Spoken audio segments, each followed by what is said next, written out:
Actually, that was last year. Now the proportion dropped to 23% this year. So this is a good thing because we know for sure that persons living with disabilities have been being left out when it comes to national examinations, to the education sector really. But now you see more deaf, blind and other persons living with disabilities being included. And this is what we've been asking for, inclusion. Oh, indeed, inclusion. Uncle Bob, good morning. How has been your week? My week, I must say, it has been 50-50. But I thank the Lord that finally it's Friday. Though also over the weekend there'll be some more work. Remember, on Sunday, that is the 26th, it is the NRA, that is anniversary, celebrating 39 years of NRA. So that will be in Muwende district there. So it's still a bit of some work for me. But away from that, I must first of all congratulate all candidates that sat for primary living examinations 2024. Yes, there's been a decline in distinctions across all subjects. That is one worrying factor that one would say, why are we seeing a decline? But I'm also happy that again, girls were more than boys. Because when you look at the figures, you have over 400,000 girls, and here you're in 300,000 boys. So the number of girls entering primary 1 and completing primary 7 has even increased compared to the previous year. So that is some very good news for us. But performance. You see the boys outcompeted the girls. The girls did well in English. They were better than the boys by and large. But when it comes to other subjects, the boys did it better. So also, one thing that I also interested me so much is what Oliver has talked about, children with special needs, because under education they are taken as children with special needs, not with disabilities. So I also found that very good when numbers are increasing. It is encouraging. Performance-wise, I believe there is so much that we have to do. But the other issue that really disturbed me is the fact that the gap between rural and urban schools. When you look at all key performers, urban centers are doing better. So every time we're getting these exams, that disparity, how do you ensure, like we are told that a child in Nyakashura can compete with a child maybe in Kampala? How do we do this? I find that a very big challenge that the Education Ministry of Education must address and see. We cannot continue saying that those in rural areas performance is wanting and those in urban centers are doing better. Now, away from that, also this garbage thing keeps on disturbing me. Because it seems since the Chitezi landfill collapse, that was in August, around 10th of August, till today, we've not had a solution for garbage. Now, yesterday, the Lord Mayor of Kampala came out and said that NEMA has given them information that they can only use 1.5 acres of the Buyara land, which is 230 acres that they had proposed to buy. Now, he said earlier they had given them about 5 acres. NEMA had said at least you can use 5 acres of this land as a dumping site, and this had caused some relief. But now they are telling them they can only use 1.5. The rest is a wetland, meaning government cannot go for such a venture. So they are stuck. First, information coming in from the budgetary committee of parliament shows like there isn't even enough money, but even finding the right place to buy is still a problem. Now, every day we are dishing out more garbage, which is a problem. I pray and hope that this garbage problem comes to an end, because when you go downtown, Owino, Nakasero, the city is beginning to stink seriously. All right. And now as we head into the local and international news, inclusive of which the press review, I would definitely want to acknowledge the fact that when you look at the PLE results, the girls continue to keep the culture growing. I don't remember a year where boys outperform the girls when it comes to the English language. So that is a culture that the girls seem to be keeping up, I should say.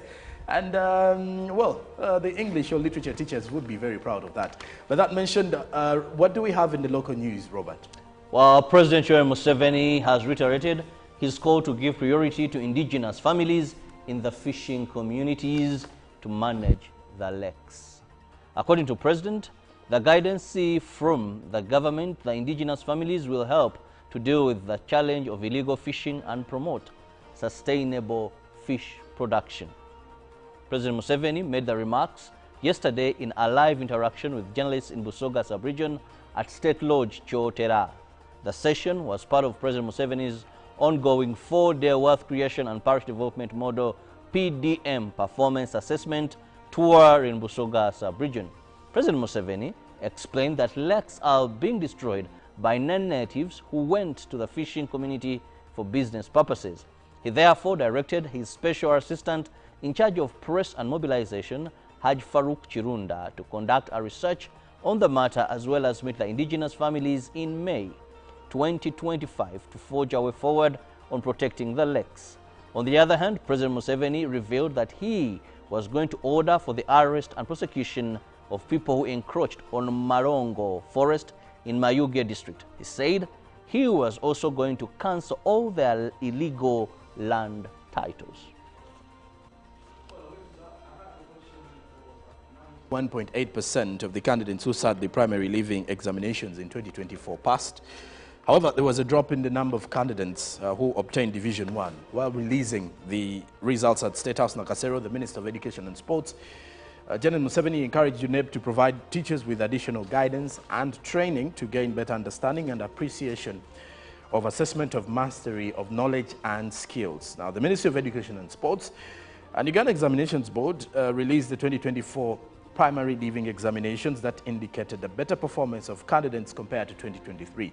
The release was done yesterday. Now, a total of 797,444 pupils registered for the examinations and 786,981 sat for the examinations from the 10,463 centers, registering only 1.3% of absentees. Now, according to the results, boys performed better than girls. And although the girls performed better in English, as always, the boys outperformed them in the other subjects. Now, performance according to proficiency level indicates that less than 20% of the candidates exhibited higher ability in any of the subjects. Overall, at grade 8 and above, candidates performed better in social studies and integrated science and mathematics. There was also an overall drop in performance in English compared to 2023. The executive director of UNEB, Dan Odong, said performance by district indicated that there are some that are persistently having candidates in Division U. And Uganda National Examinations Board has a total of 68 suspects who have so far been arrested for their involvement in examination malpractice. Now, UNEB also revealed another type of malpractice and fraud, where some schools are registering children without education needs under special needs learners. Moving on, the Deputy Speaker of Parliament, Thomas Tayebwa, has tasked the Parliamentary Committee on Human Rights to investigate the claim abused of the rights of Dr. Kiza Besigye, who is currently detained at Ruzira Prison.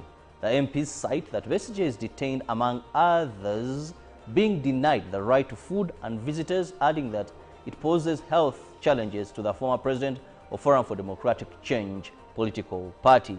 As the House awaits the report of the Attorney General and Minister for Internal Affairs on the matter, the Deputy Speaker of Parliament, during yesterday's plenary session, asked that the Human Rights Committee visit Luzira to ascertain the situation. Dr. Besigye and Fred Obedi Lutale are facing numerous charges in court-martial since last year. And then lastly, West Nile's Parliamentary Caucus, led by their chairman Godfrey Feta, want refugee implementing and development partners to equally share resources provided to the refugee camps be benefited with host communities. Now, the members of parliament cite how the one-way sided assistance has increased crime and conflicts in the refugee hosting communities. The caucus was meeting a European Union delegation at Parliament, which introduced a project that will assist refugee camps in conserving the environment in the hosting communities. In their meeting with the European Union delegation, members of Parliament from West Nile pointed out challenges that refugee hosting communities are facing in regards to hosting refugees. The members of Parliament cite the increasing numbers of refugees in the camps that attracted more resources from the implementing partners, but these are only benefiting the refugees. Now, this, according to the MPs, attracted crime and increased conflicts between refugees and the hosting communities, as some members of Parliament and the caucus, however, want the hosting communities supported in tapping into particular funding to support the established industrial parks in the district to fight unemployment. Now, the EU delegation assured the members of parliament that their concerns are to be looked at, and these introduced a project to the members that is to operate fast in refugee camps of Yumbe and Ajumani. Now, the project is to introduce new cooking technology in the camps in order to conserve the environment. And that does it for our local news. We now turn our focus into what is making headlines on the international space. Well, a federal judge blocked Donald Trump's administration on Thursday from implementing the Republican president's executive order curtailing the right to automatic birthright citizenship in the United States, calling it blatantly unconstitutional. Seattle-based U.S. District Judge John Kovner issued a temporary restraining order at the urging of 4 Democratic-led states, Washington, Arizona, Illinois, and Oregon, preventing the administration from enforcing the order. Trump had signed the order on Monday, his first day back in office. The judge, an appointee of Republican former President Ronald Reagan, dealt the first legal setback to the hardline policies on immigration that are a centerpiece of Trump's second term as president. Obviously, we will appeal, Trump said of Kovner's ruling. Trump's executive order had directed U.S. agencies to refuse to recognize the citizenship of children born in the United States if neither their mother nor father is a U.S. citizen or lawful permanent resident.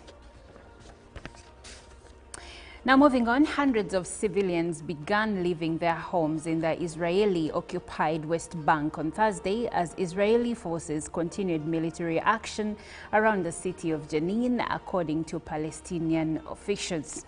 Hundreds of camp residents have begun leaving after the Israeli army, using loudspeakers on drones and military vehicles, ordered them to evacuate the camp.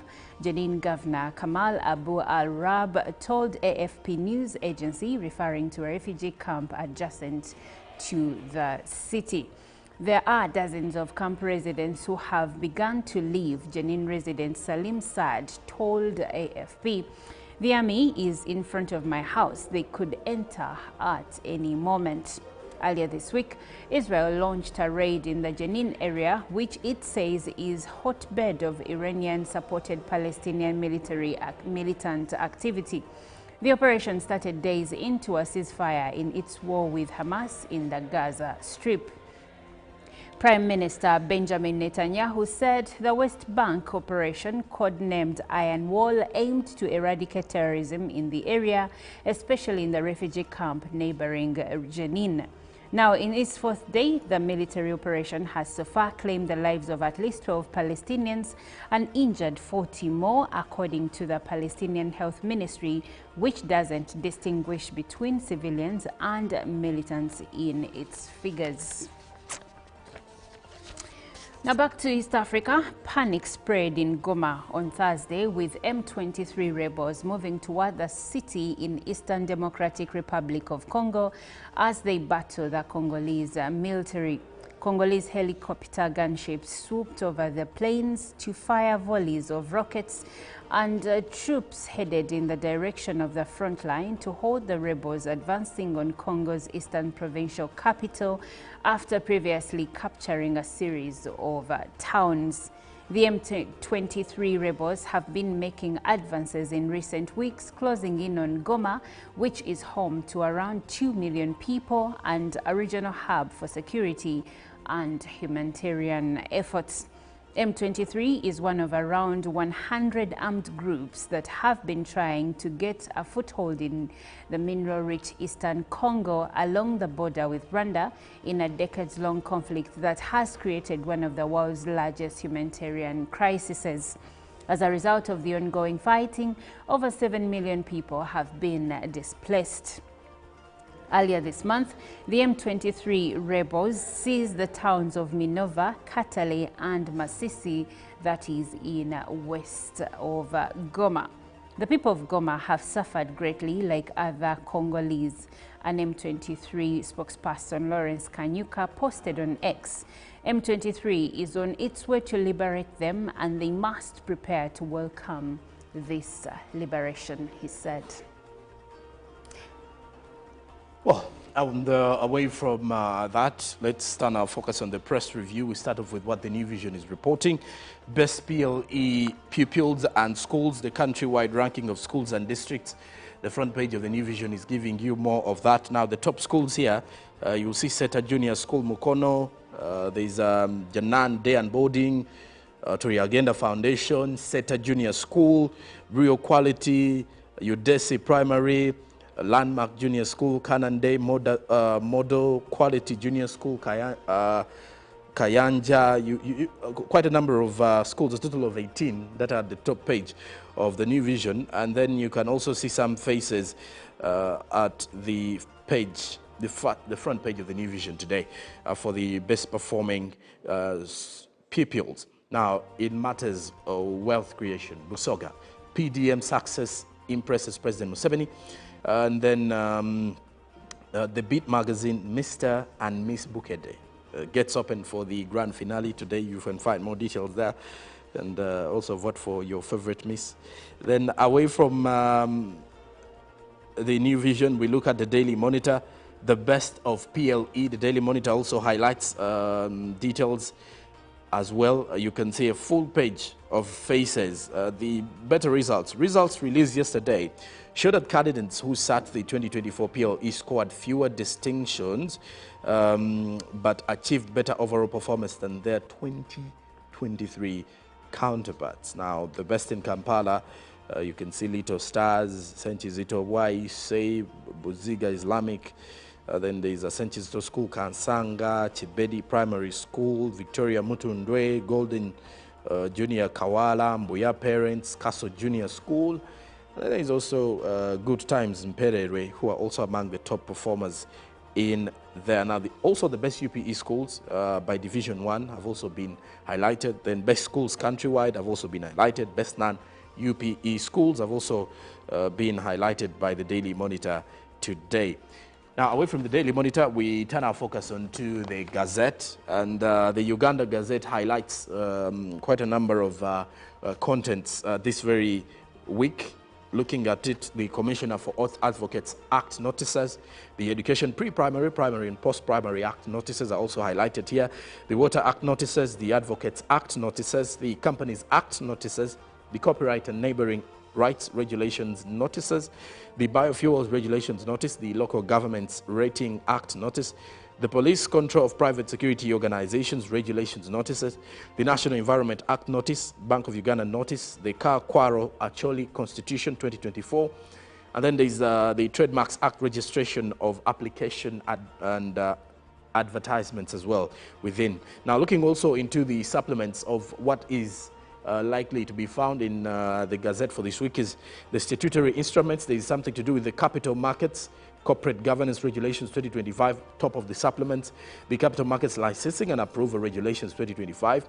There is matters to do with the Capital Markets Authority Offer of Securities Regulations 2025, the Capital Markets Authority Conduct of Business Regulations 2025, the Microfinance Deposit Taking Institutions Agent Banking Regulations 2025, the National Climate Change Mechanisms Regulations 2025, the National Forestry and Tree Planting Amendment Regulations 2025, and also the Electoral Commission appointment of date of completion of update of the voters register in Kazo, Angola A, Kazo, Angola Ward, Kawempe Division, North Kampala, Instrument 2025. And then there's also Ordinance of the Kampala Capital City Outdoor Advertising Ordinance 2025. And then also something to do with a general notice of number 116 of 2025 that shows the Commissioner for Auth Advocates Act Commission. There is a notice to all to whom these presents may come. Greetings. Be it known that on 13th day of September 2024,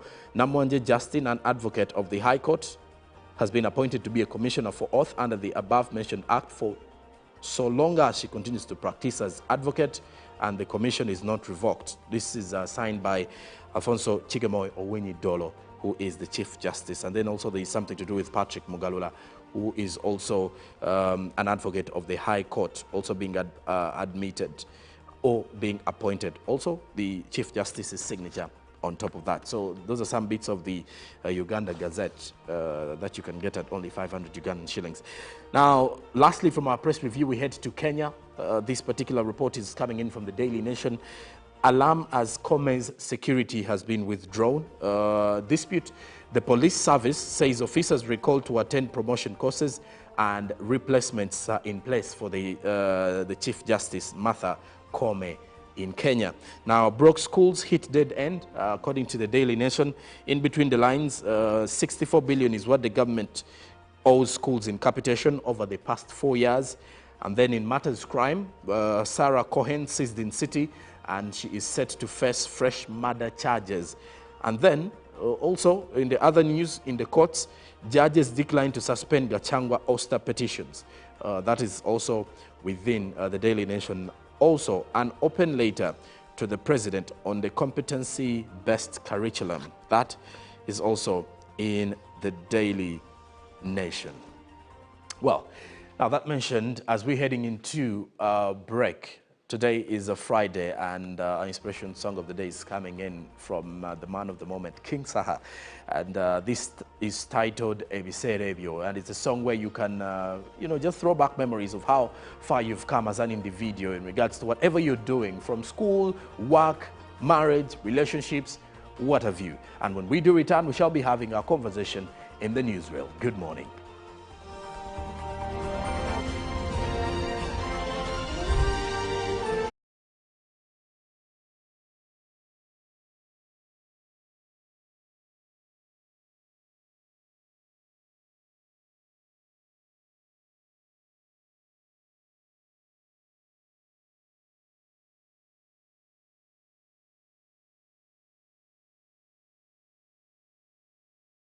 One wonders, where does that leave African countries and where does that leave Uganda?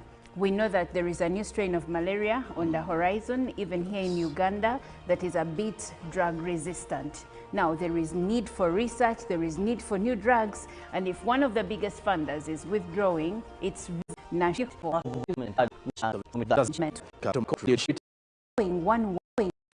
The Daily Friday and inspiration from far you've come as an fight what the company Daily Nation number one among the for start three rebels in missing school day reporting with the countrywide ranking of country despite 2 million people are displaced. 23 is that the fund with what they will come this liberation, he said. Well, on the away from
In a nation hungry for truth, a world where every story matters, there exists a beacon of trust and reliability. For decades, they've been our voice and our window to the world, holding the mirror of our history. With 4 TV stations and 11 radio channels,